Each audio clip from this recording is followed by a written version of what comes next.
Yes, YouTube, how you doing? Hope you're all well. Special hello to all my subscribers. Thank you very much as always for subscribing and following the journey. Hopefully you're learning a lot and helping yourself through your journey as well, and coming out the other side a lot stronger, fitter and healthier, and with more confidence about actually being able to move. Today, what we're going to be looking at is stretching the glute muscles, the butt muscles, deep bum muscle called the piriformis, superficial muscle groups called glute muscles called the glute max and the glute med. Easiest way to stretch this, just going to get straight into it. Easiest way to stretch this, sitting down, cross the leg over, ankle onto the knee. Depending on how tight the glute is and also how tight the inner thigh is, will determine how high the knee is. So this side is my tightest side, and we can see where that knee ends up. And if I go to the other side, it's a lot more flexible and it just falls into place. So what we do, choose whichever side you want, ankle onto knee, just allow the knee to come into whatever position you want it to be in. I'm going to go side on because I just wanted to show you what the body does whenever you stretch your hamstrings, whenever you stretch your glutes. What your body wants you to do is slouch and roll the pelvis back, so we just get this arching through the back. So any hamstring stretch, any glute stretch,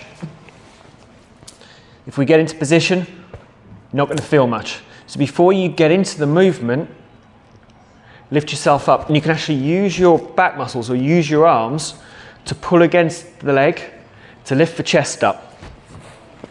So the first thing you're going to do once you've lifted the chest up is, if you need to, push the leg down. Keep the chest up, push the leg down. You'll feel a much deeper stretch along the inner thigh. So if you're somebody like myself, I cross the leg over, especially as I'm laying down, not so much as I'm sitting down, but as I'm laying, the leg crosses. One side is going to be a lot tighter. So that's why when I go into this stretch, the leg's lifted, because the groin muscles are pulling the leg up, and also the glute doesn't want to be lengthened. So foot in position, allow the leg to get into whatever position it naturally wants to get into.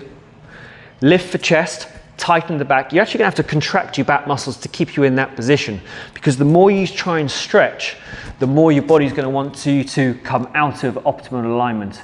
So use those back muscles. If you're going to do a deadlift or a bent over row, push the leg down, chest lift, and just start to lean forwards. If any of you do yoga or Pilates, there's I've forgotten which one it is, but there's an exercise called the swan stretch or the pigeon pose. It's exactly the same position. So if you find you can do it on the floor, just take the leg across, keep the back straight and lean forwards, or you can sit down. The reason I've gone for demonstrating the sitting down one, because most of you are probably going to be working. So if you're standing up, that's not actually a bad thing, because you're going to be opening up the hips. But if you're sitting down all day, you'll probably find you will slouch a little bit. Maybe some people will cross their legs. While they're working, or while you're working, you can also do a bit of rehab at the same time. Chest up, push that leg down and lean forwards. First of all, as you push the leg down, you'll obviously feel a stretch in the groin. You may instantly feel a stretch in the butt muscle, but if not, that's where that leaning forward comes from. With any sort of stretching, what I like to do is I like to hold it for 3 minutes. The first minute, for most people, is quite an intense minute. You'll notice that you'll probably hold your breath, your body will tighten up. So for that first minute, you just get into position, breathe, relax enough to allow yourself to breathe, but don't relax too much so you lose technique. Okay? Second minute, you become a lot more familiar with it. The nervous system calms down and you'll find that your range of movement will increase. And then your third minute, you just work through increase range, come off it a little bit. Increase range, come off it a little bit. Another way of doing this one, and I'm just going to show you on the box. I won't show you the swan stretch or the pigeon pose. If any of you want to see that one, give me a shout and I'll do a video for that. But You can also do it standing up, you can do it on your sofa, you can do it on a chair, as I say, you can do it on the floor. If I actually go this way, the leg will hopefully come on, lift your chest up, and just lean forward. This is a really, really tight side for me. This is very, very painful, very tight. So again, that first minute, all I'm gonna do is just try and breathe and relax. Side on, if I don't work my back muscles, this is what happens. So I'll get into position. Then what my body wants me to do is this. This is comfortable.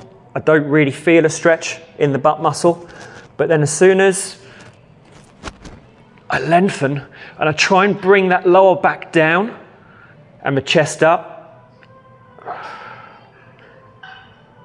instantly feel that in the butt and in the inner thigh. If it's too intense, probably only hold it for 30 seconds.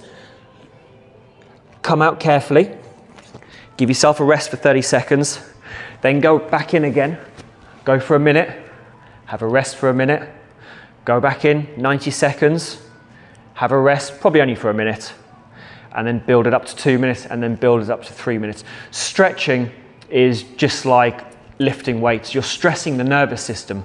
Lifting weights, you're stressing the nervous system to contract.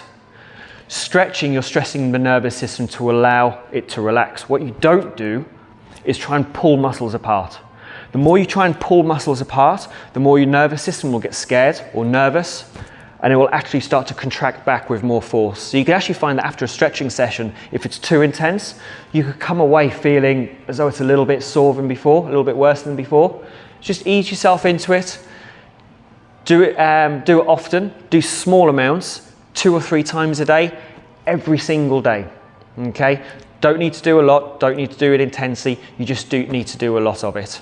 Once you've done one side, as always, do the other side. Compare and contrast and see how it goes. Once you finish that glute stretch, you'll actually feel as you stand up, your hips are a lot looser, your pelvis is a lot looser, and then you're in a great position then to start doing some glute bridges or some squats just to help rebuild that hip complex to allow you to walk, run, jump, step, lunge, whatever it is.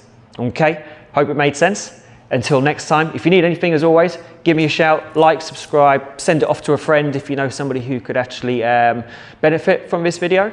And until next time, take care. See you later. Bye-bye.